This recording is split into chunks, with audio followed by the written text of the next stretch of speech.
Le BIM, c'est sur le principe assez simple. Déjà, c'est un processus, donc une façon de faire les choses. Bon, la version officielle anglaise est Building Information Modeling. C'est à la base un principe pour concevoir et construire des bâtiments qui, encore une fois, à mon humble avis, se fondent sur deux éléments principaux. Le premier étant la collaboration et aussi sur l'information unique. C'est-à-dire que chaque élément d'un bâtiment représente une série d'informations qui est rattachée à différents corps de métier. Bon, l'exemple le plus banal étant probablement le mur qui est forcément placé par l'architecte, qui peut avoir des fonctions structurales, qui contient des éléments acoustiques, par exemple.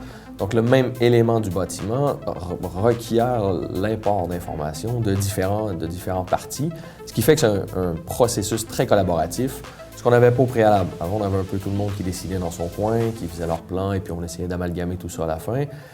Et là, c'est un peu le contraire. Donc, dès le départ, on essaie d'intégrer tout le monde. On travaille dans une maquette numérique. Donc, c'est là où il faut faire la différence entre le processus qui est le BIM et la maquette numérique qui est le produit qu'on va créer donc à partir de certains outils. Donc, les informations acoustiques sont dans la maquette numérique qui est ensuite lue, traduite, importée en fonction de la technologie pour récupérer l'information, donc toujours cette information unique-là, et en faire une analyse.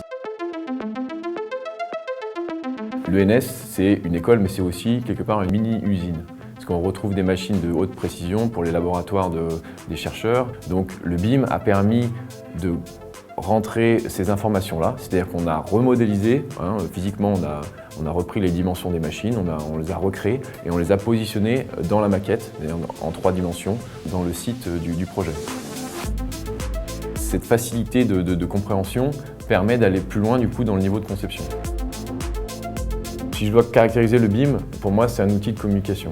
Un outil de communication très important parce qu'on est capable de comprendre et de voir les choses de façon immédiate.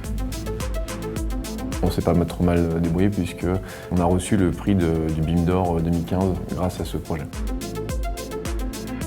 Si je dois caractériser le projet de l'ENS, c'est surtout une aventure collective, notamment grâce au BIM.